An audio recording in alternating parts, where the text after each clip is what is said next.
परेशान थी। चारों तरफ एकदम सूर्य का प्रकोप और इतनी गर्म हवा और खाने पीने को कोई राज्य में व्यवस्था नहीं थी। सब लोग बहुत ही व्याकुल और परेशान थे। तो सभी जनता ने फिर ऋषि मुनियों से जाके जंगल में प्रार्थना की कि प्रभु कोई उपाय बताइए, हमारे राज्य में इतना दुर्भिक्ष पड़ा है और कहीं हम लोगों की जो है न खाने की व्यवस्था, न भूखे मर रहे हैं। तो ऋषि मुनियों ने देख के कहा ऐसा है कि अगर राजा जो है नर मेघ यज्ञ करने को अगर तैयार हो तभी ये जो दुर्भिक्ष टल सकता है, वरना और कोई इसके लिए उपाय नहीं है। तो सभी लोगों से भाई कहा, ऋषि मुनि ने भाई कोई तैयार है अपनी बलि देने के लिए? सारे लोग एकदम शांत हो गए, कोई कुछ नहीं बोला। अपने को जो है इस तरह से बलि देने के लिए कोई पूरे राज्य में नहीं तैयार हुआ। लेकिन एक 10-12 साल का बालक था और वो सहज तैयार हो गया। उसने कहा कि मैं जो है राज्य के लिए, सबके प्राण बचाने के लिए अपनी बलि देना चाहता हूँ। सब लोग बड़े प्रसन्न हुए कि बहुत अच्छा, बहुत अच्छा। फिर उसने कहा ठीक है, आप सब लोग तैयारी करिए, तब तक मैं अपने माता पिता से आज्ञा लेकर आता हूँ। और वो अपने माता पिता की अकेली संतान था। उसके माता पिता वृद्ध अशक्त थे, अपना जीवन ऐसी कुटिया में पड़े रहते थे।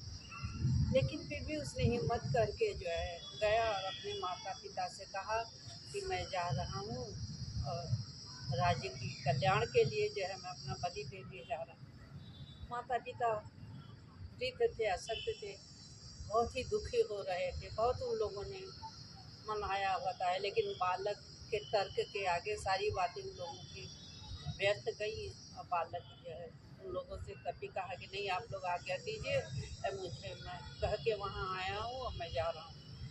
यहाँ बालक आया, सब लोग जो है तैयारी कर चुके थे। बालक को नहा धुला के फूलमाला चढ़ा के उसको रखा किया गया।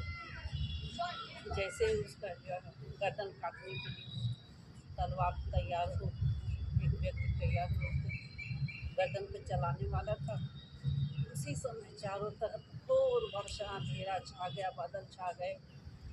गड़गड़ाहट की वजह से चारों तरफ खूब घनघोर वर्षा हुई। और फिर इंद्र जी प्रकट हो गए वहाँ पर और उन्होंने बालक को अपने गोद में लिया और बहुत ही प्यार किया, आशीर्वाद दिया। तो सब लोगों ने पूछा कि भाई ये कैसे चमत्कार हुआ? इंद्र ने कहा कि राजा, आपके राज्य में सब लोग बहुत ही अकर्मण्य निकम्मे हो रहे थे। वो कोई पुरुषार्थ करना नहीं चाहते थे, खाने पीने की कोई अपने मेहनत नहीं करना चाहते। इसलिए मैंने इन सबको एक तरह से दंड देने के लिए एक ये व्यवस्था की, आकार दिया कि ताकि सब मेहनत करना, अपनी आजीविका पालन करने के लिए कुछ करें। इसलिए मैंने सारी व्यवस्था की थी। लेकिन इस बालक ने आकर जो है सारी व्यवस्था को पूर्ण किया। मैं इस बालक से बहुत ही प्रसन्न हूँ। और सब जय जयकार करने लगे और फिर से राज्य में बहुत ही चारों तरफ खुशियाँ हो गई हैं। सब लोग बहुत ही प्रसन्न हुए और फिर सब लोग पुरुषार्थ अपने अपने मेहनत से खाने और कमाने सारी अपनी व्यवस्था करने लगे। कहने का मतलब कि जहाँ भी, चाहे जिस राज्य में हो, चाहे परिवार में हो या कहीं भी हो, अगर आदमी अकर्मण्य हो, आलसी हो और कुछ करना ना चाहते हो तो उस परिवार में तरक्की, उन्नति नहीं होती। जब तक पुरुषार्थ मेहनत न किया जाए तो वैसे भी दिनचर्या में तब तक जो है कोई जीवन में कोई लाभ नहीं है मानव जीवन। तो मनुष्य के हमेशा कुछ न कुछ, चाहे शारीरिक चाहे मानसिक, एक सदैव ही परिश्रम करना चाहिए। और जो है अपनी मेहनत से, अपनी परिश्रम से अपनी व्यवस्था खाने पीने का और अपनी जीविकोपार्जन करना चाहिए। हरि ओम। हरि ओम। देवंती सिंह जी।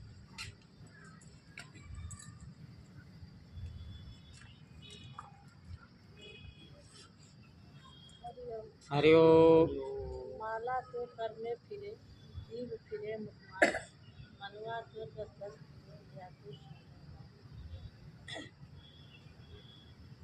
भगवान रामचंद्र जी जो है भोलेनाथ को एक दिन निमंत्रण पर बुलाया था। तो भोलेनाथ पार्वती जी से कहे कि ये भी तुम तैयार हो जाओ, चलो खाने पर चलना है। तो माँ पार्वती ने कहा कि ठीक है, हम चल रहे हैं, तैयार हो जा रहे हैं। तैयार होकर के दोनों लोग निकले। तो रास्ते में एक साधु पड़े। तो उन्होंने कहा कि आप कौन हो? उन्होंने कहा कि मैं शिव हूँ। कहे आपके पिता का क्या नाम है? तो भोले बाबा ने कहा कि शिव नाम। आपके परदादा का क्या नाम है? कहे शिव है। कहे आपके बेटे का क्या नाम है? कहे शिव है। कहे सब शिव है। कहे मैं ही शिव हूँ, मेरे दादा परदादा जो भी है पिता सब शिव ही है। कहे अच्छा। तो भोले बाबा ने कहा कि अब मैं यहाँ से चलूँ? कहा ठीक है, आप जाइए जहाँ जाना है। भोलेनाथ आए। तो सब वहाँ राम दरबार में पड़े हुए थे, हनुमान जी नहीं दिखे। तो भोलेनाथ ने कहा कि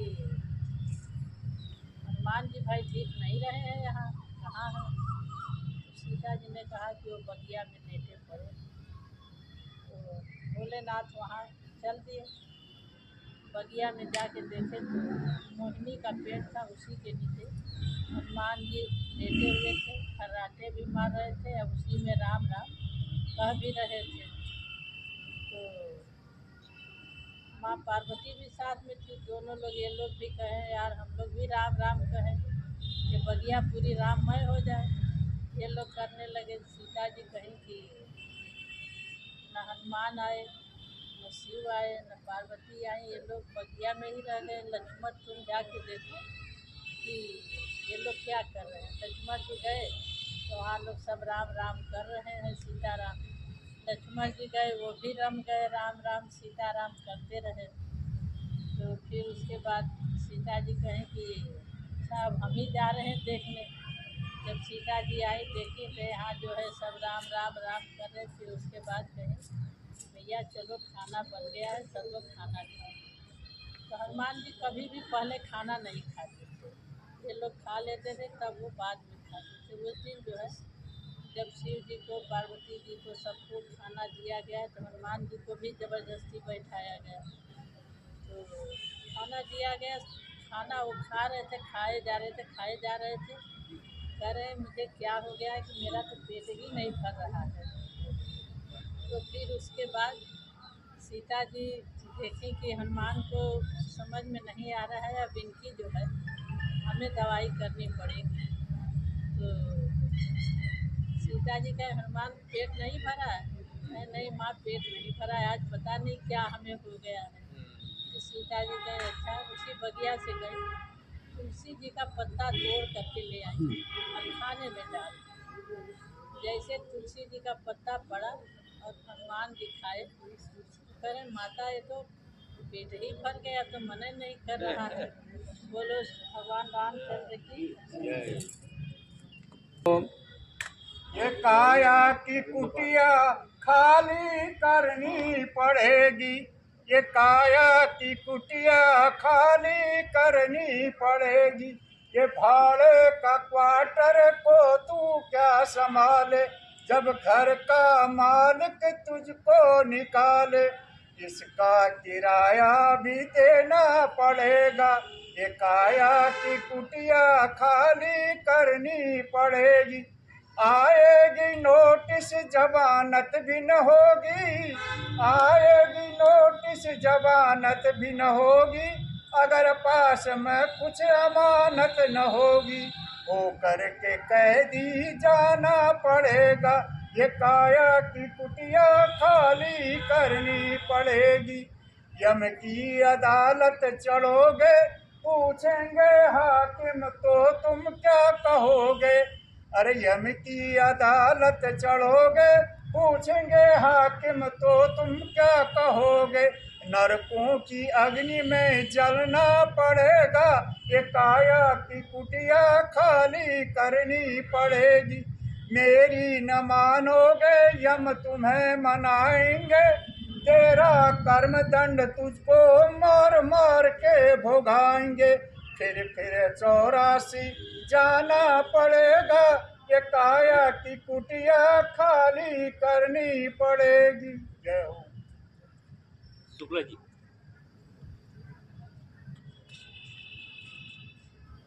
हरिओम। हरि ओम। वसुदेव सुतं देवं कंसचारूरमर्दनं देवकी परमानंदं कृष्णं वंदे जगद्गुरुं। हमारे समय कम है थोड़ा। हमारे सभी साथियों को साथ हरि ओम। हरि ओम।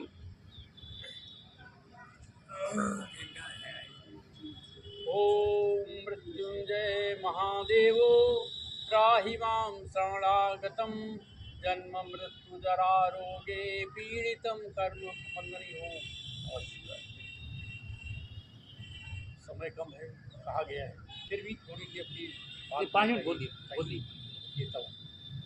अक्सर होता है कि हम जिस फील्ड में होते हैं या जिस फील्ड में हमको जब महारत हासिल होती है तो हमें एक प्रकार का दम आ जाता है, चाहे हम रेलवे में हो, चाहे फाइनेंस में रहे हो, चाहे हेल्थ में रहे हो, चाहे आपको प्रोफेसर बने हो, चाहे पत्रकार हो, चाहे डॉक्टर हो, चाहे इंजीनियर हो, तो उसका एक दम आ जाता है और वो हमेशा दिमाग पर हावी रहता है। तो ऐसे ही एक बार ऐसा हुआ, एक पंडित जी थे, तो उनको जाना था नदी के जो है पार, तो वो अपना पोथी और पत्रा जो है लिए थे। तो उनको भी ये होता है कि हर आदमी के दिमाग में होता है, दक्षता होती है। तो पंडित जी थे तो उनके दिमाग में तो मतलब था कि आदमी यहाँ कोई जरूरत पड़े, इसलिए वो जब वो नाव पर जो है बैठने गए तो उनको ये हुआ, टीका उनका अपना लगाए थे चंदन वंदन, तो उनको लगा ये हमको जो है प्रणाम करेगा। नाविक जो नाव लेता था तो उसने उनको जो है कुछ नहीं बोला। तो पंडित जी ने कहा कि भाई नाविक इधर आओ। उसने कहा हाँ बोलिए। कई तरह से उस पार जाना है, ठीक है चलिए पार आपको ले चलते हैं। तो पंडित जी को बड़ा अजीब सा लगा, ये अजीब आदमी, इसके बाद तो कोई बुद्धि नहीं। तो पंडित जी कह लगे तुमने कुछ पढ़ाई वढ़ाई की है? कह लगे कि उसने कहा कि नहीं पढ़ाई वढ़ाई कुछ थोड़ी थोड़ी बहुत हो गई थी, 1-2 दर्जा हो गई थी, और उसके बाद हमारे हाथ में हुनर आ गया तो हम अपना हुनर से अपना जो है रोजी रोटी हमारी बढ़िया चलती। इधर से उधर वो जाते हैं, उधर से जो आदमी उधर से आने वाले होते हैं ले आता हूँ। कहने कि तुमको कुछ आता जाता नहीं, तुम एकदम जो है वो पड़रू मतलब ओवरेल हो, कुछ नहीं आता रहता। उनको बड़ा खराब लगा। ऐसे भी किसी आदमी को आप कुछ कह दो तो मतलब जो है बुड़बक हो, अजीब आदमी हो। तो उसने कहा अच्छा ठीक है। तो जब वो मझधार में जब वो नाव पर पंडित जी को डाला और जो है नाव में जब बीच धार में जो है गए तो उसने कहा, नाविक ने कहा पंडित जी तैरना आता है? उसने कहा नहीं। तो मैंने कि अभी तो आप कह रहे थे हमको तो सब कुछ आता है। कह रहे नहीं, कहते तैरना अगर आता हो तो मतलब ठीक है, नहीं तो ये जो है डूबने जा रहे। कहने नहीं हमको बचाओ बचाओ बचाओ। कहने नहीं आप हम कुछ नहीं चाहते, हम तो अभी बढ़िया डुबकी लगाएंगे फटाक से निकल जाएंगे। उन्होंने कहा कि कहने भैया हमको बचा लो बचा लो। कहने कि तो फिर काहे जो है टींग मार रहे हैं? हमको सब इतना वेदों का उसका ज्ञान, तुमको वेदों का ज्ञान है, हमको जो है नाव को पार जो है करने का ज्ञान है। तो पंडित जी ने हाथ पैर उसके जोड़े, भैया हमसे गलती, हम मूर्ख है। कहने कि तुम ज्ञानी वास्तव में तुम ही हो, हमारे पास तो ये अज्ञानता का वो संचार थे, लोग हमको आ गए, हमको हो गया दम, इसलिए हमने तुमसे सीखा था। इसलिए किसी भी आदमी को अपने क्षेत्र का नॉलेज जो भी हो उसको दम नहीं होना चाहिए। चलिए इन्हीं शब्दों के साथ में हम अपनी बात हरि ओम। हरि ओम। पिता तुमेव बन्धुश्च सखा त्वमेव विद्या द्रविणं त्वमेव सर्वं मम देव देव। भगवान ने गीता में कहा है, अजोऽपि सन अव्ययात्मा भूतानां ईश्वरो सन प्रकृतिं स्वामधिष्ठाय संभवामि आत्म मायया। अजन्मा और अजोपि सन अव्ययात्मा, अजन्मा और अव्यय और सभी प्राणियों का ईश्वर होने पर भी प्रकृति को अपने अधीन करके मैं अपनी माया से प्रकट। फिर उन्होंने कहा यदा यदा ही धर्मस्य ग्लानिः भवति भारत अभ्युत्थानम अधर्मस्य तदात्मानं सृजाम्यहम्। हे अर्जुन, जब जब धर्म की हानि होती है, यदा यदा ही धर्मस्य ग्लानिः भवति भारत अभ्युत्थानम अधर्मस्य तदात्मानं सृजाम्यहम्। जब जब धर्म की हानि होती है तब तक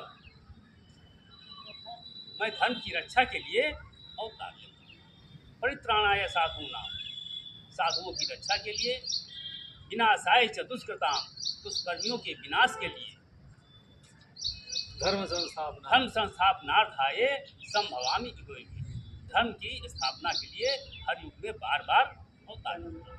फिर उन्होंने देखिए महत्वपूर्ण बात कही है, जन्म कर्म च मे दिव्यम एवं यो वेति तत्वतः त्यक्त्वा देहम पुनर्जन्मम नयति मामयति। बहुत बड़ी बात है, भगवान ने कहा है। असरते हम लोग को विश्वास हम लोग करना चाहिए। मेरा जन्म और कर्म दोनों दिव्य है। भगवान कभी जन्म थोड़ी लेते हैं, वो तो प्रकट होते हैं, माया को अधीन करके प्रकट होते हैं। यही हमको जानना है। भगवान जो है जन्म कर्म च मे दिव्यम, मेरा कर्म भी दिव्य है। एवं यो वेति तत्वतः, जो इसको तत्व से जान लेता है वो क्या होता है, फिर शरीर को त्यागने के बाद उसका पुनः जन्म नहीं होता। जो भगवान को तत्व से जान लेता है उसका फिर जन्म कर्म च मे दिव्यम एवं यो वेति तत्वतः त्यक्त्वा देहम पुनर्जन्मम नयति मामयति। उसका हे अर्जुन फिर दोबारा जन्म नहीं होता। अब तत्व से जानना क्या है भाई? भगवान लोग कहते हैं अरे वो तो जैसे भगवान कृष्ण ही थे, उनको कुछ लोग यादव कहते थे, वाला कहते थे। भगवान राम हुए उनको भी कुछ कहते थे लोग। लेकिन जो जैसे कौरव की सभा में जब भगवान ने अपना रूप दिखाया तो उनको 2-4 लोग तो समझ पाए, बाकी सब तो कहे मायावी है। तो भगवान के वो तो मायावी सब अधीन है भगवान के, लेकिन भगवान को पहचानना बड़ा कठिन है। जो पहचानता है भगवान को, जो पहचान गया वही तत्व से जानता है। इसीलिए भगवान ने कहा जन्म कर्म च मे दिव्यम एवं यो वेति तत्वतः त्यक्त्वा देहम पुनर्जन्मम नयति मामयति। वीतराग भय क्रोधः मन्मया माम उपासितः बहवः ज्ञान तपसा पूता मद्भावमागता।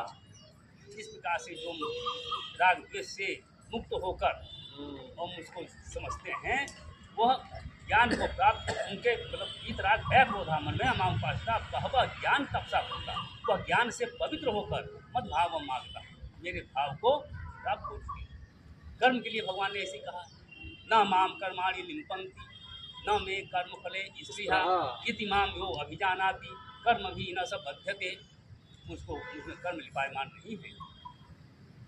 न मे कर्माणि लिम्पन्ति न मे कर्म फले स्पृहा, न मुझे कर्म के फल की आवश्यकता है।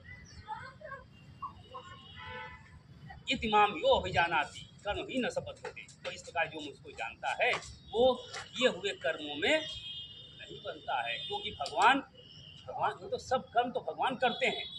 हम लोग बेकार ही में कहते हैं कि जो है हमने ये कर दिया वो कर दिया वो कर दिया। करने की सामर्थ्य है किसी में, लेकिन जरूर टिंग जरूर मारेंगे। तो इसी से हम लोग को बचना है। इसी से जब बचेंगे, क्या कहा, वासुदेव सर्वमिति स महात्मा सुदुर्लभ। सब जगह भगवान है, वासुदेव सब में। आप भगवान वासुदेव को देखिए, ऐसा कोई तत्व तो नहीं है जहाँ भगवान, जिसमें भगवान न हो, और ऐसी कोई जगह नहीं है जहाँ भगवान न हो। तो हमको सब जगह सब में भगवत रूप देखना चाहिए। जब सिया राम मैं सब जग जानी, करो प्रणाम जोर युग पानी। यह भाव जब हमारे अंदर आ जाएगा तभी भगवत कृपा होगी और तभी हमारा कल्याण होगा। इसलिए हमको अपने विचारों में यही परिवर्तन लाते हुए भगवान को तत्व से समझने का पूरा प्रयास करिए। भगवान क्या है गीता जी के अनुसार उसको समझिए, फिर उन्हीं के शरणागत हो जाइए। जब तक शरणागत नहीं होंगे कल्याण नहीं होगा। भगवान का नाम लेते रहिए, हरि नाम के बिना जपे कल्याण नहीं है। बिना हरि नाम जपे कल्याण नहीं है। सब तीरथ उसने क्या बताया था, सब कुछ जो है हरि नाम जपने से सब कुछ सुलभ है। उसको फिर यमपुरी नहीं जाना पड़ता है, फिर भगवान स्वयं उसको जो है अपने पास बुला लेते हैं। अरे एक सभी भक्तों को वसुदेव सुतं देवं कंसचाणूरमर्दनं देवकी परमानन्दं कृष्णं वन्दे जगद्गुरुम्। इसीलिए कहते हैं कि सत्संग अवश्य करना चाहिए, क्योंकि सत्संग में आकर के जब सभी भगवत भक्त अपना अपना भाव रखते हैं, तो जब सभी भगवत भक्त अपना अपना भाव रखते हैं तो उससे ये पता लगता है कि किसने सत्संग के महत्व को समझा, किसकी कितनी गति हुई इसमें और किसकी कितनी गति अभी नहीं हुई।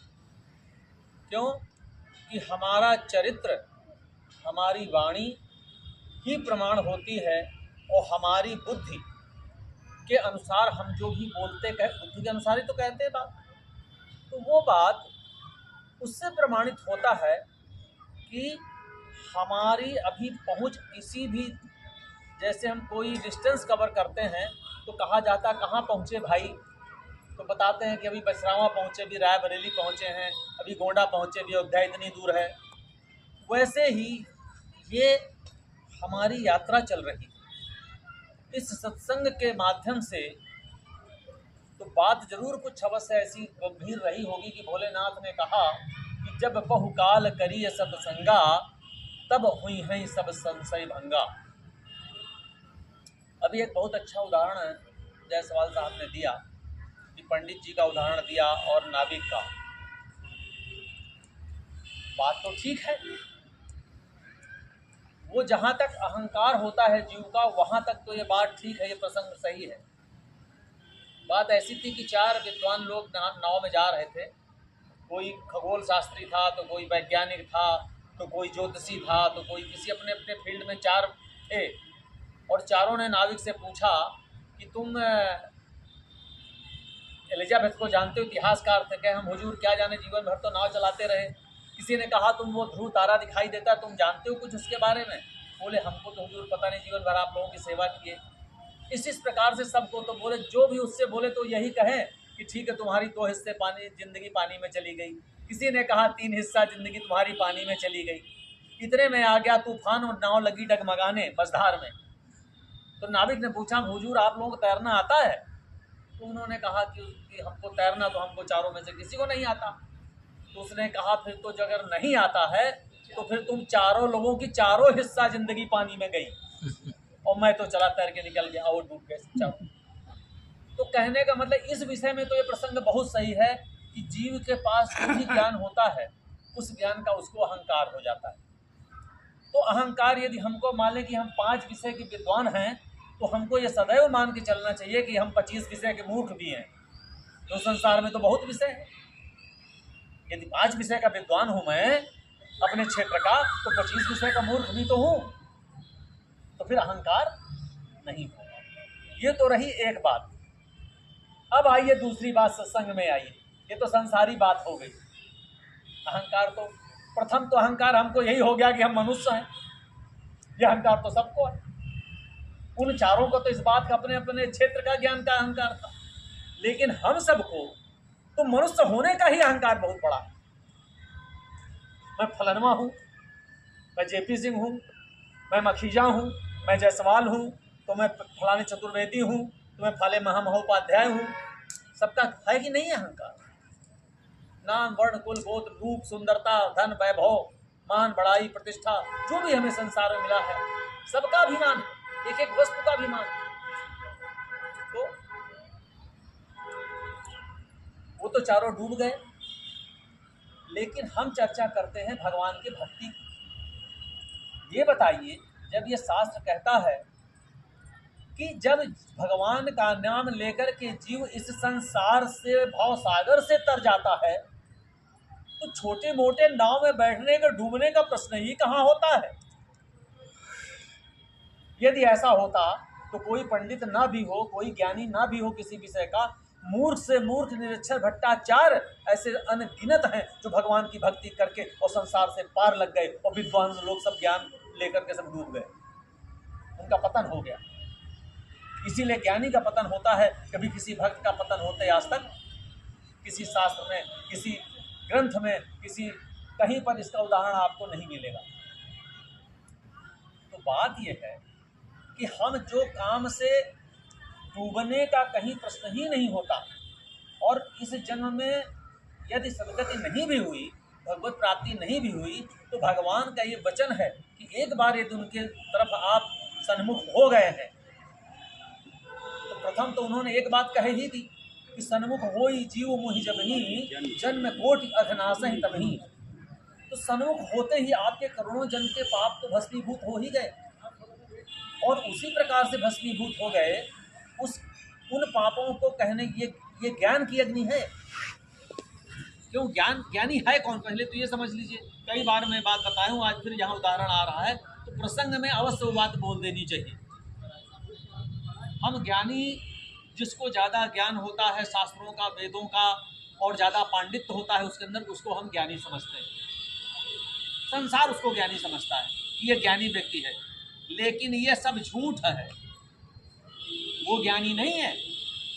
अगर ऐसा होता तो गोस्वामी जी ये बात लिखते ही नहीं कि सोई गुणाज्ञ गुणी सोई ज्ञाता, और सोई मही मंडित पंडित दाता, नीत निपुण सोई परम सयाना, और श्रुति से ध्यांत, वेदों के रहस्य को श्रुति से ध्यांत नीक कहीं जाना, और सोई कोविद सोई रणधीरा, जे छल छाणी भजहि रघुबीरा। तो कहा कि सोई कुल त्राता, और राम चरण जाकर मन राता। क्यों? कि श्रुति पुराण संत मत एहू, और सकल सुकृत फल राम सनेहू। सभी सुकृत जितने हमारे पुण्यों का भंडार, पुण्य की राशि है, पुण्य पुंज है, उसका जो यदि कोई फल है तो केवल इतना है कि भगवान के चरणों में आपका प्रेम हो जाएगा। सब कर फल हरि भगति भवानी। तो उसको ही भक्ति भगवान की जब यह है कि ये करने से ही हमारा सारा कुछ, नहीं तो मूर्ख को तो फिर भगवत प्राप्ति होती नहीं। तो न उसको तैरना आता है, न उसको शास्त्र वेद आता है, न उसको संसार का ज्ञान है, न कोई परमार्थ का ज्ञान है, न कोई उसने पुण्य ऐसे किए हैं संसार में, न कोई यज्ञ किए हैं, न दान किया है, न तप किया है, फिर भी उसकी सद्गति हो गई केवल भगवान के चरणों का आश्रय लेने के कारण, शरणागति लेने के कारण, और निरंतर भगवान का अपनी जिह्वा से। कल बताया ना कि अरे जिह्वे, तुझे तो मधुर ही मधुर प्रिय है सदैव, तो सबसे मधुर तो भगवान का नाम ही, वो क्यों नहीं लेती तू? यदि तुझे मधुर ही प्रिय है, लेकिन ऐसा नहीं है। ये संसार में डूबने के लिए खाने पीने के 6 रस और साहित्य के 9 रस, ये 15 रस मिला करके उसको सब डुबो देते हैं। इस जिह्वा, ये जिह्वा ही तो केवल जो जिह्वा को साध लेगा उसका सब सध जाएगा, उसका ये भी सध जाएगा। दुनिया के लोग योग करते हैं, अष्टांग योग करते हैं, ध्यान करते हैं, समाधि करते हैं, यम नियम आसन प्राणायाम प्रत्याहार धारणा ध्यान समाधि नाना अष्टांग योग का निरंतर लगे रहते हैं और जीवन बीत जाता, कभी समाधि लग नहीं पाती। हमने एक विद्वान थे, यहाँ पर आते हैं कई, हमने उनसे पूछा कि कितने साल से कर रहे हैं। उन्होंने कहा कि हम पिछले 10-15 साल 20 साल से गुरुजी ने बताया था हम ध्यान लगाते हैं। तो कोई 20 साल से ध्यान लगा रहा हो, अभी तक उसकी समाधि की अवस्था ना आई हो। कौन सा ध्यान लगा रहे हैं आप? 3 अवस्थाएं होती हैं, कॉन्सेंट्रेशन जिसको धारणा कहा गया, ध्यान जिसको मेडिटेशन कहा गया, और अंत में समाधि है उसका फल। किसी का अगर ये 1 मिनट भी मन कहीं इधर उधर टिकेगा नहीं, किसी एक पॉइंट पे एक वस्तु पे टिक जाएगा 1 मिनट, तो उसका कंसंट्रेशन हो जाएगा, धारणा में स्थित हो जाएगा। यदि उसी का वो 1 मिनट से बढ़कर के पीरियड 2 मिनट हो गया, ज़्यादा समय की जरूरत नहीं है, 2 मिनट यदि बिल्कुल नहीं हिला डुला और चित्त एक जगह बिल्कुल कॉन्सेंट्रेट रहा, तो वो उस मेडिटेशन में चला जाएगा। और 2 से 2.5 मिनट ही जो क्रॉस किया, 2.5 मिनट क्रॉस करते ही जीव समाधि में चला जाएगा। बहुत तो 4 घंटा ध्यान, आधा घंटा 1 घंटा कहते हैं ध्यान लगाए, उसी मतलब ही नहीं होता कुछ। आप पढ़िए राजयोग, पतंजलि योग दर्शन पढ़िए या विवेकानंद ने लिखी एक राजयोग की पुस्तक, उसको पढ़िए। 3 मिनट का तो टोटल खेल है समाधि में जाने के लिए, और लोग घंटों ध्यान लगाते हैं। कौन सा ध्यान लगा रहे हैं आप? ये सब व्यर्थ की बातें हैं। ध्यान लगाइए भगवान का। 1 मिनट भी यदि हमारा, आधा मिनट 10 सेकंड की भगवान के स्वरूप में हमारा चित्त स्थित रह गया, उसकी पुण्य की बराबरी कोई चीज नहीं है। आप ध्यान करिए, भगवान के पद चिन्हों में, उनके चरणों में सारे दिव्य चिन्ह हैं, उनका करिए।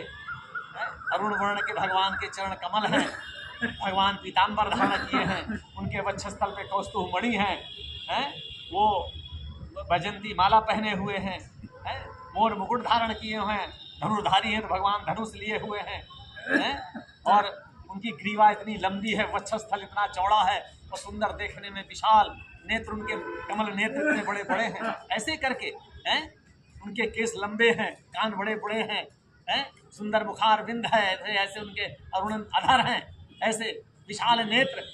तो ऐसे ऐसे करके, ऐसे ऐसे ध्यान कर कर करके भगवान के अपने, चाहे जो बना लीजिए आप, ये मन अपने आप के मन की बात है, जैसा बनाएंगे वैसे ही भगवान हो जाएंगे।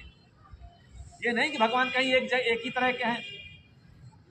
हम आप जैसे हैं वैसे ही रहेंगे, हमको कोई कितना मन बचा, हमारा नहीं स्वरूप बदलेगा। लेकिन भगवान मनुष्य तो है नहीं, उनका स्वरूप जैसे आपने चित्त में बनाया वैसे ही भगवान हो जाएंगे। ये भगवान का प्रभाव है, इसीलिए हर सर्वत्र व्याप्त है ना। किसी के मन में कोई रूप है, किसी के मन में लड्डू गोपाल ही है, किसी के मन में है कि जो जिस समय रावण को मार रहे थे वही भगवान है, किसी के मन में है जो भगवान पुरंदर छत्र धारण किए हैं, किसी जिसके जिसके जो रूप आप वही रूप हो जाएंगे। तो कहने का मतलब यह है कि डूबना मेरा था, कहने का मतलब डूबना तभी तक है कि चाहे आप जितना ज्ञान कर लें, कोई शास्त्र वेद पढ़ लें, जब तक जिह्वा से भगवान नाम नहीं हुआ तब तक सब कुछ संशय में ही है। और यदि भगवान नाम हुआ जिह्वा से, तो फिर ये भगवान का वचन है कि पाप तो छोड़ ही दीजिए। यथैधान समुद्भोर भस्म अग्निर्भस्मसात् कुरुते अर्जुन, ज्ञानाग्नि सर्व कर्माणि भस्मसात् कुरुते तथा। तो ज्ञान की अग्नि क्या हुई? अभी कहा ना, ज्ञानी कौन है? ज्ञानी वो है जो जीवा से नाम लेता है, और जो जीवा से नाम ले रहा है तो वो ज्ञानाग्नि हो गई, उसी अग्नि में सब भस्म हो जाता है। जब ही नाम हृदय धर्यो भयो पाप को नाश, और जैसे चिन्हगी आग की लगी पुरानी घास। उसके लिए भगवान कह रहे हैं कि तेसाम हम समुद्धरता मृत्यु संसार सागरात, अपमामिन चिरार्थ पार्थ मैयावेशित चेतसाम। उसको फिर चिंता करने की आवश्यकता नहीं है। उसका उद्धार करने वाला इस संसार समुद्र से मैं रहता हूँ। फिर मेरा काम है, उसका काम नहीं है। उसका काम तो इतना ही है कि वो जिह्वा को केवल साध ले, इतना ही है। समय हो रहा है, इसलिए बोलिए भक्तवत्सल भगवान की जय।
तो दर्शकों देख सकते हैं अध्यात्म मानस के प्रति अगाध प्रेम और फिर भागवत कथा और फिर पौराणिक कथाएं, कोई चीज़ छोड़ते नहीं आप लोग हैं, पूरा A to Z पकड़ के रखते हैं। कहते हैं अपने हिंदू धर्म के अनुसार जितनी पौराणिक कथाएं होती हैं कुछ न कुछ हमें मैसेज देती हैं, और उसके बाद मानस और भागवत कथा, ये सब कैसे आप लोग अभ्यास करते हैं डेली की कैसे? नहीं, अभ्यास नहीं है। हाँ, इसका सतत चिंतन करना पड़ता है, स्वाध्याय करना पड़ता है। ये सत्संग जो भी सत्संगी होगा वो करता ही है। और हमने आपकी तीसरी एपिसोड आपको बनाया, आपका तीसरा एपिसोड चल रहा है जी जी। और लेकिन सब अलग अलग एकदम भिन्न भिन्न। हाँ, तो विषय तो अलग होगा क्योंकि उसी में फिर प्रीता नहीं रहती उतनी। हाँ, जो आप प्रतिदिन करते हैं हाँ, तो उसमें बहुत आगाध है ना, ये तो आगाध है। हम निरंतर करते हैं, रोज आपको अलग ही मिलेगा। हाँ, हाँ, क्योंकि हाँ वो लोगों में चित्त अलग अलग चीज़ को है, तो सब एक ही तत्व, एक ही है, बात एक ही होती है, लेकिन भांति भांति से वो चित्त में धारण हो जाए भक्त के, हैं सत्संगी के, इसलिए बोलना पड़ता है। बहुत सुंदर। अच्छा, कहते हैं कि अगर 60+ के बाद जब आदमी अध्यात्म से जुड़ता है या भागवत भजन के रूप में आ जाता है जी, तो उसकी उम्र और उसकी खुशहाली चौगुना बढ़ जाती है। इस पर क्या कहना चाहेंगे? निश्चित रूप से उम्र तो बढ़े ना बढ़े, उम्र तो जो भगवान जितनी सांसें दिए हैं उतनी ही रहेगी, लेकिन ये जो आनंद है सत्संग के आनंद के बराबर कोई और आनंद होता नहीं है, क्योंकि यहाँ भगवत चर्चा होती, भगवान के नाम का गुणानुवाद होता है, हैं उनके बारे में। हाँ, तो ये उस क्यों भगवान का नाम, भगवान का गुणानुवाद, उनके नाम, उनका धाम, हैं उनकी लीला, इनका जो भी हम चर्चा करते हैं वो भगवान आनंद घन है, आनंद समुद्र है, तो उनसे संबंध है। अब आज भगवान तो नहीं हमारे सामने है ना, उनकी कथा ही तो हमारे सामने है, लेकिन वो कथा उन्हीं का स्वरूप है। कृष्ण एव सदानंद है तस्य कथा तद रूपा, उनकी कथा ही उनका स्वरूप है। तो वैसा ही आप फिल्म देखकर रोने लग जाते हैं, तो भगवान की चर्चा करते समय किसका नहीं अश्रुपात हो जाएगा, कौन नहीं रोने लगेगा, लेकिन वही होगा जिसके हृदय में प्रेम है। हाँ, तो भगवत प्रेम हो, उसी के लिए तो सत्संग होता है। बिल्कुल बिल्कुल, भगवत प्रेम हो इसके लिए सत्संग होता है, और ये हरिओम सत्संग नाम ही है जी। तो हमारे साथ जुड़ने के लिए बहुत बहुत धन्यवाद। Thank you so much. Thank you, धन्यवाद।